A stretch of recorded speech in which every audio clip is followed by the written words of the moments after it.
Hey guys, Paul here. So I got another Yu-Gi-Oh discussion question for you all today. This one, a bit of a lighter one.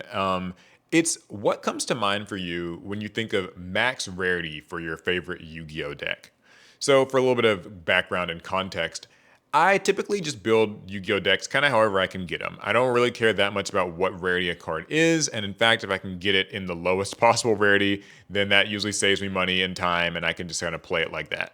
But if I find that I really, really enjoy a deck, like it really resonates with me, then I will sometimes decide to get the deck in max rarity, which is to say, just, upgrading the cards to their most hollow foil valuable form or whatever. And obviously, for a long time, this is a pretty straightforward process. Like, it was always pretty easy to know what the highest rarity version of a card was, give or take a few exceptions. I think that over the years, though, that has changed somewhat, and I think it's thrown a bit of a wrench in what I consider to be a max rarity deck for myself. So, for the longest time, most cards, and it still technically applies today, the cards that you get in a normal pack will just be like a common, a super, an ultra, or a secret. And so if a card comes like secret rare, then that's a high rarity and all, but like it's also the only rarity you can probably get the card in when it first comes out. This changes when cards get reprinted, but there are other factors too. So, like for instance, back in the day with Yu-Gi-Oh! GX sets, this was like kind of your Soul of the Duelist or so, is around the time that this started. Cards would come in multiple rarities. So you could find a card in a set and it would be like a rare, but then also there would be like an ultimate rare version of it. I remember this distinctly with cards like Brain Control, Lightning Vortex, Miracle Fusion. Those all came like super rare, but they also could come ultimate rare in a set. I also remember like cards like the Transmigration Prophecy and like Karma Cut and those sorts of cards. I think Phoenix Wing Windblast was also like this. Just these old Yu-Gi-Oh kind of iconic staples that would come like as rares, but then also come as ultimate rares. In those times, I think it was pretty obvious what you would consider to be the high rarity, like max rarity version of the cards. But it can also be maybe a card that comes from like a champion pack or a turbo pack or an astral pack. They've had different names for these different tournament pack cards.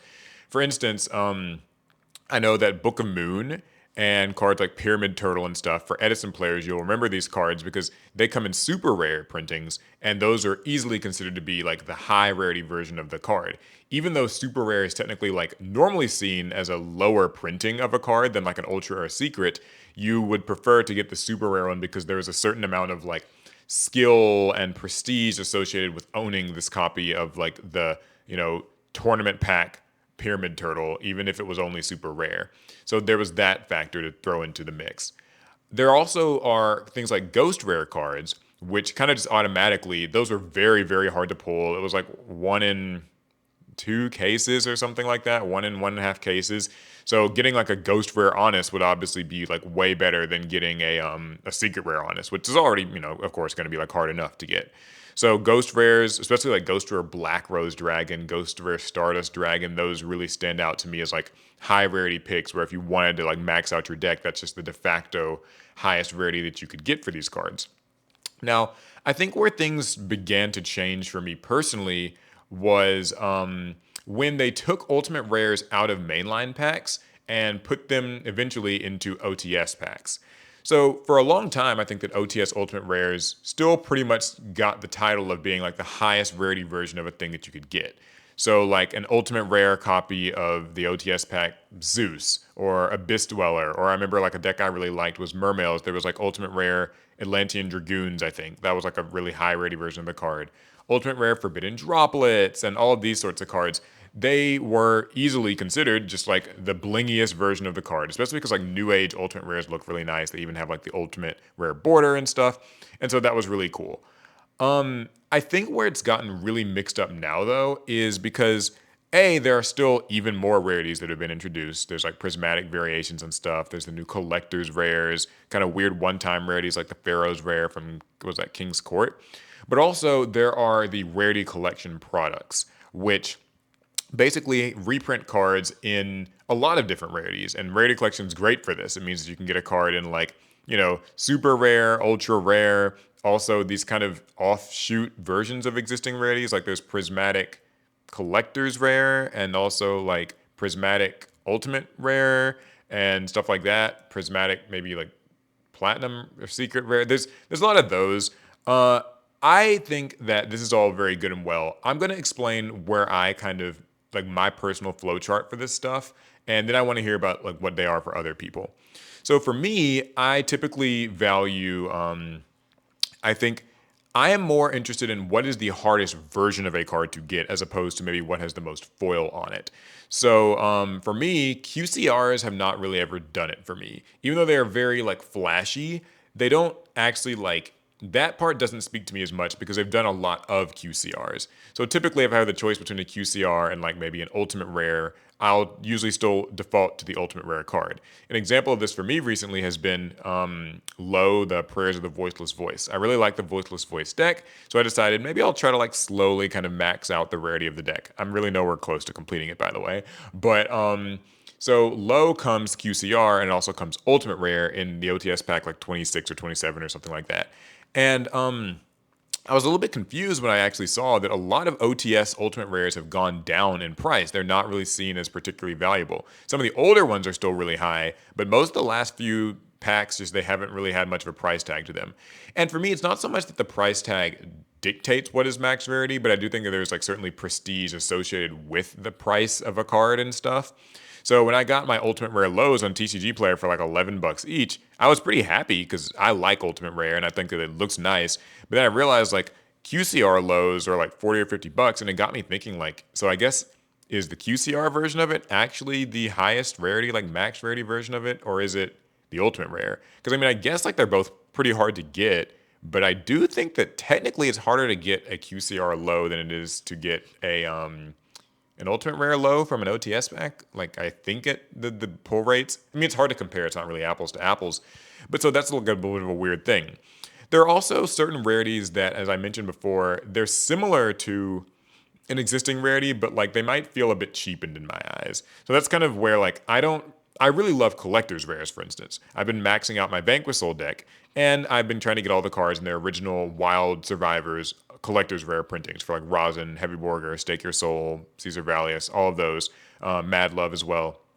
And for me, that's the highest rarity version of the deck. And so far, the price is also aligned with that. But the thing is, several of the Vanquish Soul cards, like Mad Love and Rosin, did get reprinted in like quarter century. Was it Stampede or Bonanza? One of the two. And like, so you can technically get them in like QCR and stuff.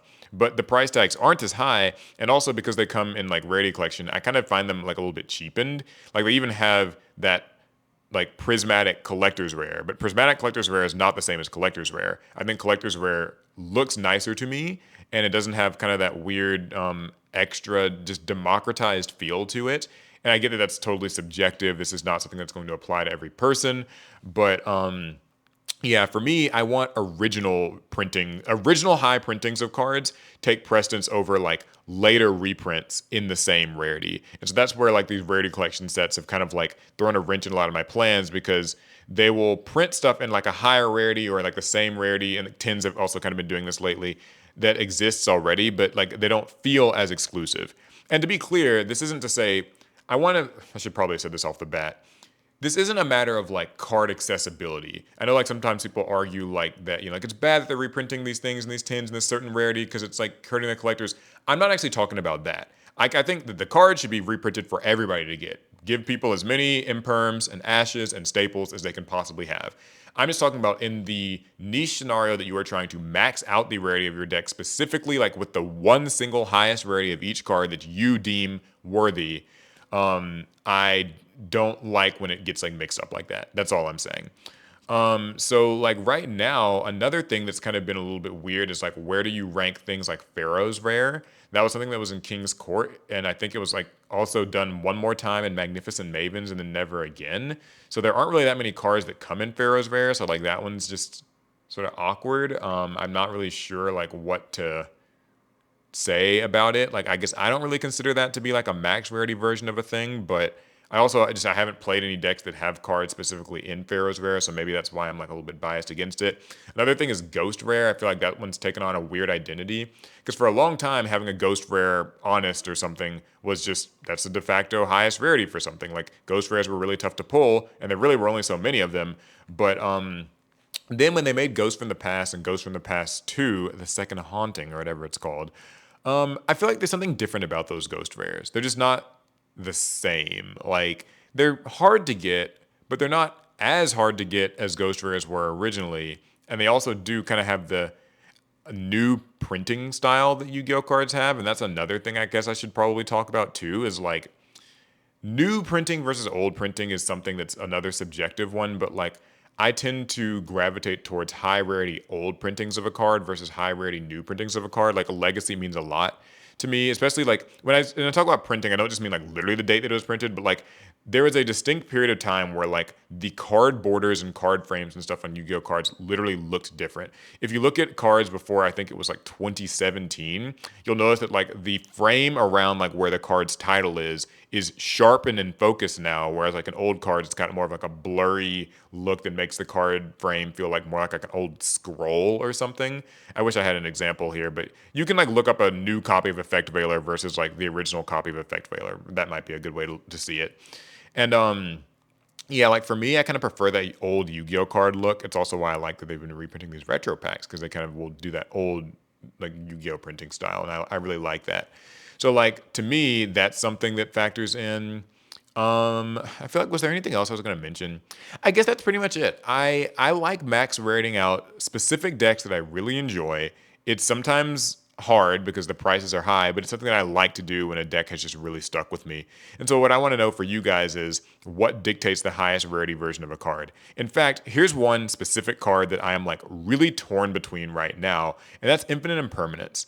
Would you say that Secret Rare Flames of Destruction, I believe is the set, Secret Rare Infinite Impermanence that was released in Flames of Destruction is better, or Ultimate Rare Infinite Impermanence that was reprinted in an OTS pack and has a higher price tag? I lean towards the original Secret Rares, but I do think that the Ultra Rares look blinkier and they're worth more. So I feel like maybe that is the higher rarity version, and I'm just not really sure. So yeah, what are you guys' preferences? What do you kind of like or dislike? Again, this isn't a matter of like, I don't think price is like everything about this. This is something that I do specifically for decks I like, and so when it's in those cases, I want to go like all out for stuff. So, yeah, I'm interested in hearing how people feel about this. What max rarity is? How has the lines gotten blurred? Oh my god, I almost forgot about one other one. One other one before I finish this video out. Lost art cards. Lost art cards are really weird too because sometimes a card will release and it'll be like a secret rare or even like a QCR or something, but then it'll get a lost art printing that's the uncensored print of it, but the lost art cards are always ultra rare. So like where does that factor in? Like does the lost art copies of the cards like count for more? Like I feel like if I was building a Harpy deck, I would want like any of the lost art Harpies over the regular ones, regardless of rarity. So, like, what does that mean for you? Okay. Anyways, I've gone on long enough. I want to hear what you guys think about all of this: ghost rares, lost art cards, QCRs, prismatic versions of things. Leave it all in the comments. I'm very fascinated to hear. One other quick announcement too. We have opened up the YouTube community like page for this channel. I don't know what to call it. I guess that's just what it's called, where you can actually talk about stuff there as well, and like you guys and like I can like post on there. And like you can put up pictures and ask people for like deck help or thoughts on stuff. You can post polls. It's a whole thing. I'd like more people to be using it. So yeah, I just thought I'd talk about it in this video. Okay, that's actually it. I will go now. Bye. Looking forward to reading your comments.